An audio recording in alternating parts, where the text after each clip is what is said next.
இந்த தியானம் பண்ணுவதற்கான கால அவகாசம் ஏதாவது உண்டா? இத்தனை நேரம் பண்ண வேண்டும், இத்தனை நேரம் இருக்க வேண்டும் அப்படின்னு தியானத்துக்குன்னு இந்த வரைமுறை ஏதாவது இருக்கா? உன்னுடைய நிலையை பொறுத்து தான் தியானம். தியானம்ன்றது என்னன்னா, நான் பல வீடியோக்கள்லையும் சொல்லிக்கினே இருக்கிறேன். தியானம்ன்றது ஒரு ரூமுக்குள்ளே போய் உட்காந்துக்கின்னு கண்ணை மூடிக்கின்னு உட்கார்றது தியானமே கிடையாது. நீ முழிச்சுக்கின்னு தான் உட்காரணும், ஆனால் கண்ணை மூடி நீ போயிடணும். அப்போது முழிச்சுக்கின்னு உட்கார்ற வரைக்கும் அதுக்கு பேர் ஜாக்கிரதா.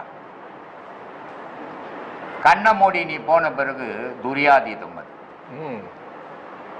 அப்போது ஜாக்கிரதால நீ என்ன பண்ணின்னுக்கிற, தியானம் பண்ணின்னுக்கிறேன், அங்கே என்ன இருக்குது, விளக்குக்குது, இதெல்லாம் உனக்கு தெரியும். ஆனால் அந்த துரியாதீதத்தில் போனால் நீ அங்கே இருக்க மாட்ட.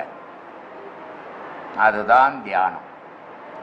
உன்னை நீ மறந்து இருக்கிறது தியானம். உன்னை நீ நினை